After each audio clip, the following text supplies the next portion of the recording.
Salut à tous, j'espère que vous allez bien, c'est Romain et on se retrouve aujourd'hui pour continuer à parler mercato en cette semaine de Ligue des Champions et pour nous Parisiens dans l'attente du Classico de dimanche soir, on va continuer à parler de cet été avec beaucoup de chantiers et d'informations qui sont sortis dans les médias. Hier on a évoqué le cas Colomani, le fait de disloquer l'AMNM qui se répand de plus en plus au sein du club par le biais d'une non-prolongation de Messi, ça c'est la tendance du côté du joueur parce que Campos aimerait le prolonger.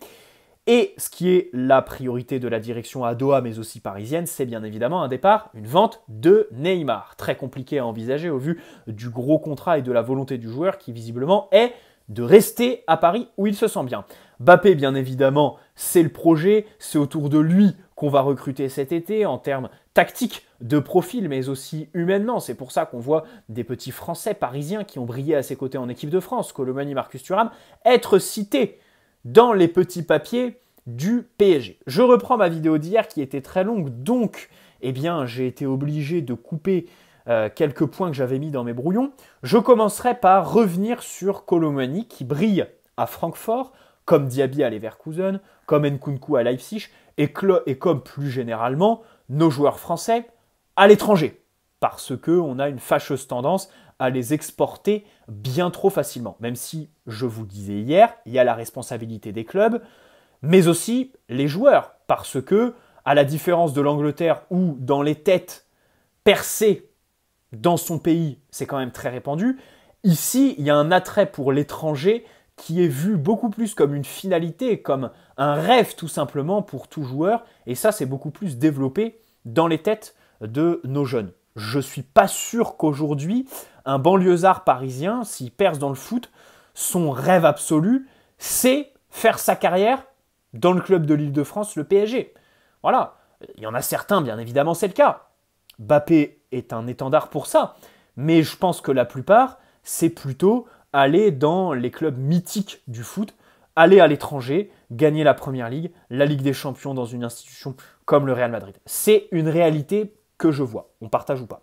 Bon, Colomani, Manu Koné, Fofana, tous ces joueurs qui sont cités au PSG, pas de problème. Ce sont des bons profils, ce seraient des bons transferts intrinsèquement, même si, attention, il ne faudrait pas les surpayer et faire des all-in sur eux, à savoir recruter que parce que ce n'est pas le genre de joueurs qui font partie du gratin mondial pour moi, au point de prendre en charge le leadership de tout un secteur de jeu. C'est pour ça que mettre 80 millions sur un Colomani, par exemple, je ne suis pas sûr que ce soit judicieux. Il y a d'autres joueurs, alors oui, qui ne sont pas français, mais enfin, la nationalité n'est pas ton premier critère de recrutement quand tu veux gagner la Ligue des Champions. C'est évidemment le niveau du joueur et sa capacité à emmener ses partenaires. Et dans cette dimension-là, tous ces joueurs français parisiens ont besoin d'un contexte. Et pour Colomani, par exemple, il y a une déclaration sur laquelle je vais revenir. Il a dit, là en début de saison, à Nantes, je pouvais marcher sur un jeu de conservation à l'entraînement. Là, à Francfort, tu cours beaucoup plus, il y a une culture de l'effort beaucoup plus développée. Et par exemple, si tu arrives à 28 pour 30, tu es déjà en retard. En gros, si tu arrives 2 minutes en avance, tu es déjà en retard en Allemagne. Où évidemment, les mecs, bien évidemment, ce sont des chevaux. Le Bayern, leur pressing. Même si le football allemand, et je crois que le plus gros exemple, en fait, c'est le match qu'ils ont sorti mardi au Parc, a changé d'époque. Là, on n'est plus sur le foot de Klopp, Guardiola, Thomas Tuchel, cette époque-là où c'était très vertical, très contre-pressing. Là, c'est des mouvements qui sont plus coordonnés, calculés, avec un Bayern qui était limite scolaire. On sait très bien que Nagelsmann, c'est un petit peu ses limites. Voilà, avoir des équipes qui se retrouvent un petit peu stéréotypées. Dans tous les cas, il y a quelque chose qui ne change pas, l'intensité aux entraînements. Et ça, c'est propre à tous nos clubs français, en fait. Tous les joueurs qui s'exportent, là par exemple Colomani, il n'était pas au PSG, il était à Nantes. Et il dit une déclaration que si un ancien Titi du PSG avait fait, je pense qu'on aurait tapé sur le club comme pas possible. Parce que c'est la réalité. À l'étranger, les contextes sont plus favorables, plus intransigeants. Donc là, aujourd'hui, Colomani performe parce qu'à l'entraînement, il bosse beaucoup, il y a beaucoup d'exigences. S'il arrive au PSG, qui décuple complètement cette tendance à pas beaucoup travailler à l'entraînement en France, il y a fort à parier sur le fait que ça en pâtira sur les performances. Je voulais juste m'arrêter là-dessus. Ces déclarations qui sont malheureusement bien trop courantes, les joueurs qui s'exportent font le constat simple et sans appel qu'on bosse beaucoup plus à l'étranger qu'en France. Et c'est pas que valable c'est pas que pour le PSG, puisque là, en l'occurrence, c'était Nantes. Marcus Thuram est en plan B de Kolo Muani. Déjà, ça me paraît être logique de le voir derrière Randal Kolo Muani. Il est libre. Son directeur sportif, enfin le directeur du Borussia Mönchengladbach, l'a confirmé la semaine passée. Il y a des intérêts partout en Europe, hein. En Italie, en Espagne, en Angleterre. Bon, chez nous, il est cité depuis quelques temps déjà. Je le disais hier, d'abord sa polyvalence. Attention à ne pas tomber dans un espèce de piège qui viserait à dire il peut jouer partout. Là, il fait une grosse saison en étant exclusivement numéro 9. Donc, il faut le voir comme un remplaçant en fait, d'un numéro 9 que tu recruterais. Moi, personnellement, Marcus Thuram, je le vois comme ça. Je le recrute. Libre, c'est évidemment un très bon coup. Derrière, un vrai numéro 9 de classe mondiale. Du coup, ça peut te permettre de mettre le prix, bien évidemment. Et là, il y a beaucoup de neufs qui vont se libérer cet été. L'été dernier, c'était le mercato des défenseurs. Ah, ils ont tous bougé, là, tous les clubs ont recruté. Bon, sauf nous, bien évidemment, on est le PSG, il ne faut pas attendre grand-chose. Là, cet été, j'ai l'impression que ça va être un petit peu le bal des attaquants parce que, alors la Juve, on ne sait pas trop comment ça va se passer, mais Vlahovic, peut-être que le Bayern va s'y intéresser parce que déjà, il y a des clubs qui ont besoin de recruter des neufs, à commencer par le Bayern qui ne va pas faire avec Choupo-Moting éternellement. Chelsea, je pense que c'est leur premier besoin aujourd'hui avec toutes leurs stars qu'ils ont empilées à prix d'or. Là, il faut mettre un point de fixation, un vrai numéro 9 dans cette équipe. Donc ça fait déjà 2 équipes qui vont arriver sur le marché avec des ambitions. Je pense que nous, le PSG aussi, on doit arriver sur le marché avec des ambitions similaires, à moins qu'on n'ait plus pour projet de gagner la Ligue des Champions. Et donc, en face, il va falloir une offre. Une offre qui peut être Osimhen, avec Naples qui est toujours vendeur à prix d'or, bien évidemment. Je pense que ça va être 130-150 patates. Vlahovic, comme je le disais. Il y a Harry Kane aussi. Il lui restera qu'un an de contrat à Tottenham. Alors oui, il a 29 ans, mais ça reste quand même, même si dans les grands matchs, il disparaît assez souvent, un joueur, mais en fait, le pivot gagne dans son excellence, Harry Kane. Bon, là, j'en ai cité 3. Je pense qu'il y en aura d'autres, bien évidemment, qui vont se présenter d'ici là. On n'est que en février. Donc voilà. Il va falloir faire gros en attaque. Marcus Thuram, par exemple, techniquement, faudra pas se plaindre si y a des montages de lui qui tourneront sur les réseaux sociaux avec des Timberland au pied. Parce que c'est quelqu'un qui n'a pas une palette technique ultra développée, qui est plus puissant, même si sur les premiers appuis, les changements de rythme, tu ne ressens pas vraiment de vitesse, tu la ressens plus quand il est lancé, un petit peu comme Danilo aujourd'hui par exemple. C'est un joueur qui est rapide quand il est lancé, pas sur les premiers appuis. Donc voilà un petit peu tout ce qui me fait dire que Marcus Thuram, ok, pas de problème, c'est un bon coup, mais de l'autre côté, il faut que ce soit en tant que buteur et pas en tant qu'ailier virevoltant, parce que là, on remplira absolument pas les conditions qu'on a besoin actuellement, et en tant que remplaçant derrière un vrai numéro 9 que tu dois absolument recruter, bien sûr, aujourd'hui. Bon, passons au milieu de terrain. Évidemment, on a un problème de niveau. Sans ballon, on peine à mettre de l'impact au duel. On perd les duels aériens. Au sol, on se fait bouger. À la perte de balles, déjà, on n'est pas très intelligent. On n'est pas souvent au bon endroit par nos déplacements. Et ensuite, on peine à mettre de l'intensité par nos courses. Par exemple, Fabian Ruiz tire une charrette comme pas possible derrière lui. Et avec ballon, on n'arrive pas à le tenir. On fait des fautes techniques qui sont idiotes complètement. Et ça, c'est quelque chose qui me fait très très peur au PSG. Honnêtement, en attaque, au plus profond de moi, je me dis, si Messi part, si Neymar part, derrière, à Doha, on va mettre les sous. On va quand même mettre une grosse enveloppe et recruter des joueurs classe mondiale minimum. Voilà. Peut-être pas le gratin, mais je pense que classe mondiale minimum. Alors qu'au milieu, là, il y a une vraie défaillance technique qui est en train de se développer ces dernières années, qui est absolument gargantuesque. La différence avec l'effectif de la saison passée, c'est que les Paredes, les Gay, on peut tout en dire, ils se sublimaient dans les grands matchs. Là, les joueurs qu'on a recrutés cet été, c'est absolument pas le cas. Donc là, encore une fois, régression par rapport à l'année dernière. Franchement, mais Fabian Ruiz, on le savait tous, c'est quelqu'un qui choisit ses matchs dans le mauvais sens du terme.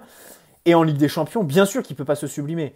Vitinha, c'est quand même compliqué, à part son match aller contre la Juve en septembre, où là, je suis d'accord, pas de problème, il avait vraiment fait un très bon match dans les compensations, les déplacements et même techniquement pour faire progresser le ballon. Mais derrière, c'est compliqué. Juve retour, et puis là, Bayern, alors en plus, il est sur le banc, je ne sais pas si on se rend compte, il se fait bench par Zaïre Emery, 16 ans, 40 millions Vitinha, donc c'est très compliqué. Et puis, bien évidemment, au-delà des fautes techniques, on a un manque de personnalité, ça ne fait pas progresser le ballon. Donc, pour moi, il faut recruter un joueur qui se déplace intelligemment pour faire le travail ingrat, parce que de l'autre côté, on peut dire la MNM, ils ne défendent pas, donc c'est très difficile dans le contexte PSG de performer pour des joueurs comme Vitinha. Le problème, c'est que ces joueurs-là sont des joueurs qui ont du ballon. Des joueurs qui manient la pelota, et encore... je parle sans grande conviction, mais qui en aucun cas ont un impact physique, savent contre-presser et savent défendre intelligemment, faire le travail besogneux. Je ne vois pas pourquoi sur le marché des transferts, voyant qu'on a 3 joueurs offensifs qui ne défendent pas, on n'a pas visé des joueurs un petit peu plus besogneux, défensifs, qui savent défendre contre-presser, plutôt qu'un Fabian Ruiz qui met aucun rythme, qui est d'une lenteur extrême, et même avec ballon. Un Carlos Soler, qui avec le ballon est incapable de le garder, valse au moindre duel épaule contre épaule. Vitinha, bon allez, à la limite, lui, on lui met un joker parce qu'il est jeune. Mais encore, 40 millions, c'est clairement surpayé, quoi qu'il arrive dans le futur. Bref, donc là, on a un gros problème au milieu. Il va falloir recruter de la classe mondiale, parce que c'est la réalité du marché aujourd'hui. Le Real, ils mettent 100 millions sur Tchouaméni l'été dernier. Là, Bellingham, le club qui va le recruter, va avoir son leader. Nous, depuis Thiago Motta, on a perdu notre leader. Verratti l'est quand il est là. Le problème, c'est qu'il est là 50% du temps. Donc, c'est pas vraiment notre leader. Il en faut absolument un, et les noms qui fuitent en ce moment, en fait, je suis réticent, non pas à les recruter, mais je me dis en faire des priorités et notre seul recrutement, ce serait une erreur. Ces joueurs ont besoin justement du leader qui était Thiago Motta au PSG, qui est un Jude Bellingham, un De Jong, un Barella à l'Inter, pour performer. Voilà, par exemple, Manu Koné, il est sur la liste. 25-30 millions, ça me paraît être un bon coup, pas surpayé, pas de problème, mais pas pour être un titulaire en puissance. Ok, il fait un super match contre le Bayern, mais je suis désolé pour ceux qui regardent que les chocs ou les compilations qui tournent sur les réseaux sociaux. Manu Koné, c'est quelqu'un qui choisit ses matchs dans le bon sens du terme. Il performe contre le Bayern, contre Dortmund, contre Leipzig, dans les chocs, pas de problème. Donc là, en Ligue des Champions, tu peux miser sur un joueur qui se sublimera. Là-dessus, pas de problème. Mais en termes de régularité, il est un petit peu à l'image de son équipe. Et il peine à surnager dedans. Il choisit un petit peu ses matchs. Alors, je ne dis pas que c'est un mauvais joueur, hein. Bien sûr, si on veut faire sa description, milieu défensif qui arrive à bien faire progresser le ballon, techniquement très bon, à part sur les premières touches, sinon pour dribbler, pour passer et faire progresser le ballon, c'est pas mal. Les duels, il les dispute avec une certaine hargne, très grosse agressivité qui des fois en pâtit sur les cartons qu'il peut prendre beaucoup. Il se déplace intelligemment avec beaucoup d'intensité. J'en ai fait une vidéo en janvier parce qu'il a déjà été cité, je crois, par Fabrizio Romano fin décembre. Voilà. Donc je pense vraiment qu'il est dans nos petits papiers. Moi, je suis pour qu'il arrive au PSG, mais il ne faudra pas, si on le recrute, en oublier la nécessité d'aujourd'hui mettre un leader dans ce milieu de terrain, parce qu'on en a besoin. Et on ne peut pas viser la Ligue des Champions sans vrai leader. Qu'un Casemiro aurait été l'été dernier, qu'un Fabinho aurait été en 2017 si Lucas Moura avait bien accepté d'aller à l'AS Monaco. Bref, et bien évidemment, alors il y a Khéphren Thuram, mais Khéphren Thuram c'est pareil en fait. Khéphren Thuram, allez, entre Khéphren Thuram et Manu Koné, peut-être que je préfère Khéphren, qui est super puissant, qui est très bon au duel. Vous regardez les matchs, vous connaissez son profil, hein. Il doit progresser techniquement par exemple, mais encore une fois, c'est quelqu'un qui doit progresser, qui a une marge de progression et qui a donc besoin... En fait, ces joueurs-là ne peuvent pas prendre les clés du camion tout seuls. Il faut absolument viser un métronome. Quelqu'un qui va être ton leader.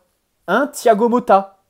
Pas dans le profil, parce que c'est des joueurs qui se perdent en ce moment, mais au niveau mental, au niveau du statut tout simplement. Voilà.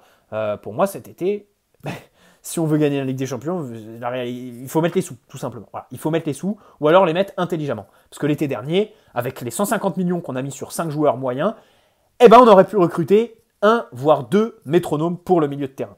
Je terminerai avec un petit point sur tous les recrutements qui ont été faits au milieu ces dernières années, parce que ne venez pas me dire que les recrutements de Neymar et Mbappé ont plombé les finances, ont fait que derrière, on ne peut plus investir sur le marché des transferts, on a la masse salariale. Vitinha, 40 millions. On en dit ce qu'on veut. Depuis 5 mois, il est très mauvais. Je pense qu'il va bien évidemment revenir. Hein. Il ne va pas rester dans cette spirale négative. Je crois en lui. Et c'est le seul du mercato d'été sur lequel je mets un joker.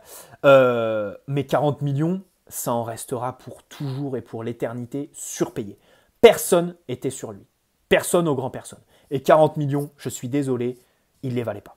Renato 15, pourquoi on les a mis? Allez savoir. Fabian 23, c'est quand même énorme. Solaire 18. Wijnaldum gratuit, mais enfin 8 millions de salaires qui aujourd'hui font que tu ne peux pas t'en séparer. Danilo 20. C'est le seul dans la liste que je vais vous faire là qui a montré satisfaction. Et encore, il est meilleur en défense qu'au milieu de terrain selon moi. Parce qu'au milieu, face à des équipes qui te pressent, tu vois ses limites techniques. Contre Marseille, contre le Bayern aussi par moment, même s'il fait des bons matchs.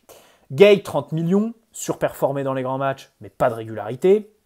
Un peu comme Manu Koné. Herrera, 8 millions de salaire, même si gratos. Et au final, aujourd'hui, on l'a fait partir à l'Athletic Bilbao.